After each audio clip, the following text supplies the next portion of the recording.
How often these days does it happen that you're sitting down, you're watching a movie, or you've decided you're going to read a book, and just a few minutes in, you're already back on Instagram?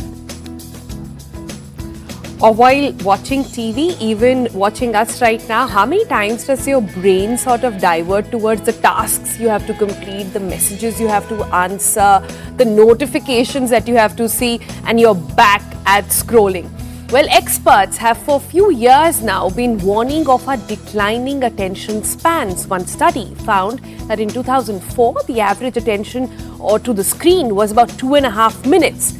Cut to now, 2024, it's fallen to an average of just 47 seconds. So we've only got our audience's attentions for 47 seconds. Today on TVC, we thought we'd take a deeper dive into this. But first, exactly what is attention? Let's just define it for you. Attention is the cognitive process of focusing our mental resources on specific information or tasks while filtering out any kind of irrelevant stimuli.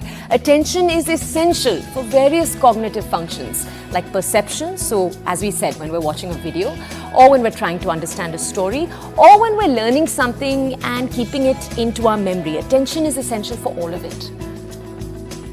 But why is it declining? What are the reasons for low attention span? The one you hear the most about, of course, is technology-based distractions. For example, you've spent hours looking into different apps on your phone, and you go back and there are these apps that tell you that you've spent about 7 hours, 6 hours on your phone, and that actually tells you how addictive the whole process is. Doctors also say that the lack of good diet and resulting low levels of energy could be a big cause for our inability to focus. Undiagnosed anxiety, depression can also be causes that make basic tasks that you need to keep your focus on into an uphill task to accomplish. The other interesting one is experts also say a lack of exercise or a lack of everyday engaging kinetic tasks. So things where you're using your body, like learning an instrument, playing chess. If you don't have those things, it can actually even result in just low attention spans in your day-to-day.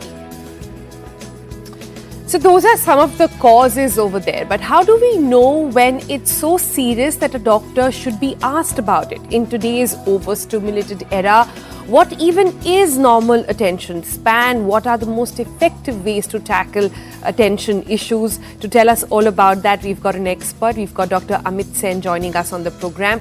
Hello and good morning, Doctor. Thanks so much for joining us.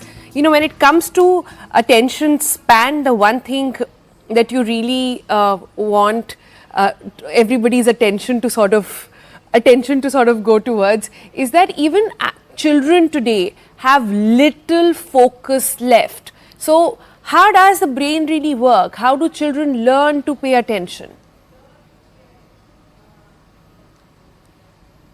If you look at a baby is constantly getting, their attention is moving from one thing to the other, depending on, what they hear, or something bright, or a toy that they see, or suddenly the mother enters the room and their attention will just suddenly go there, So they're constantly shifting and it's not in their control. And I think it's important to understand that when children begin to engage in activities or are helped to engage in activities and then go to school eventually, what they develop is the ability to focus on activities or especially to do with learning, which helps them to consciously guide their attention to a certain,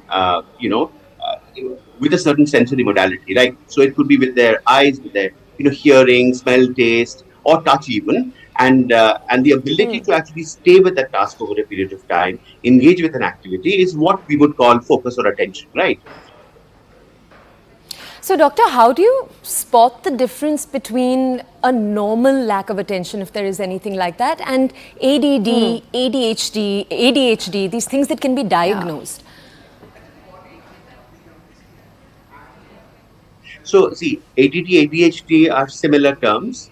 They come under the same umbrella of attention deficit, hyperactivity, disorders, as they call it. We think that it's a way of being. It's a different kind of wiring that some people have, which makes it difficult for them to attend to tasks that are conventionally thought to be important, like formal education, for instance, right? And it manifests in different ways in different spaces, right? And if that causes any kind of dysfunctionality or impediment in what is expected of that young person in the way they are growing or learning, then we call it ADD or ADHD. And then, of course, there are various kinds of strategies to help it. Now, what we try to decipher when we, how do we separate out ADD, ADHD versus other kinds of inattention is like this. As I said, that attention is something that we are constantly trying to develop, and there are many things which can be an impediment, right? ADD, ADHD is a neurodevelopmental disorder, which means that it's to do with the wiring and it's considered, at least partly, genetic in origin. So it is inherited, it is seen within families, it's seen in different generations, and it manifests in different ways in different people. So, like we often say that if you've seen one child with ADHD, you've seen one child with ADHD. And even within that person, which means that no two people with ADHD are similar. The manifestations of the inattention is very, very different, one from the other, right? And even in their lives, as they grow up, it keeps changing, right? Say, for instance, the signs of inattention in a young child would be that they won't be able to stick to a task, not finish a complete classwork, find it very hard to finish their homework unless you sit with them. They find it very hard to listen and follow instructions at one go. So you end up giving them instructions repeatedly. They're forgetful. They lose and misplace things often. Or they might make careless mistakes in their work. They often find it hard to do written work, particularly, and so on. So there are telltale evidences of the inattention that begins to show at a certain stage, right? Right. So, Dr. Sen, you're saying that there are psychological sort of disorders, and then there is a general attention span that is going down. But then the question is, how do you know that you have to go seek help? As a parent, how do you tell that the child has crossed that threshold that you need to go and get some help? Okay, so for instance, if this is a consistent pattern over a period of time, they've been noticing it for the, let's say, last 2, 3 years, yeah, and if they have noticed that it's beginning to impact things like their learning in school or their ability to make friends and sustain those friendships, their ability to, let's say, look after their own selves and the independence that you would expect from a child at a given time, and they're finding it really hard to cope with some of those things, right? So they're falling short of what is expected in that age group. Over a period of time, right? And it's becoming more and more complicated, and it's beginning to affect their, as a result, beginning to affect their emotional well-being, their own sense of self, or in other words, their self-esteem is then going down because they can see that they're not able to cope with things like their peers, their cousins, their siblings are. Yeah, that's when it would ring some bells, and it may be useful to consult somebody who will be able to throw some light on it or take them through some Yeah. assessments. Yeah. So, Doctor, if we just zoom out a little bit, for our audiences that are watching today, this entire show, what are the top ways you would say to combat low attention that you're just dealing with in the day to day? How would you suggest going about it? Address the lifestyle in terms of, are you getting adequate sleep, and is that sleep time more or less, roughly fixed? Yeah. Are you getting some outdoor time and exercise, right? Are you getting some time to do an activity of real interest where you could engage and go into depth of? Exercises of different kinds, and there are many mind strengthening exercises as we talked about. But yoga and meditation could be definitely a part of it if you're interested in. But everybody doesn't take to it, so it doesn't become a mantra. But it can be something very good. It can be go-to thing for some people. For another person, it could be the gym, and it works equally well for that person. And the third person might want to go for a jog in the park, and that's all right because that also is very relaxing, and and it helps them to focus. Right. So, Dr. Sen, a lot of people also say that lower attention span is a generational sort of an issue. But are there certain ways in which you cope up with these things in your own personal life? What are some of the mantras that you follow?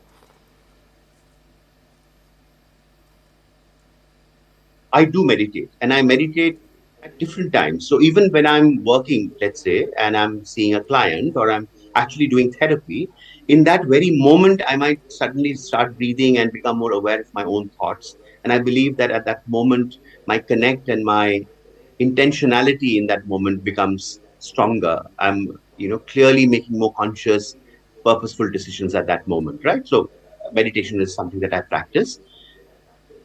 Whenever I find the time, as a maybe 3, 4 times in a week, I cook. So I get into the kitchen, and those are sequential. And it is, for me, it's a very meditative process of thinking creatively about what I can do and who likes what at home, and then just using that space and that time to be able to uh, again engage in an activity which is hands-on. At the same time, requires thinking, sequential tasking, etc., and gives me pleasure and meaning is I think it contributes to my focus. Yeah. I think those are good tips over there. Thank you so much, Dr. Sen, for joining us and sharing all those details with us. So, Dr. Amit Sen there was pointing out that meditation is actually one of those key components to regaining your attention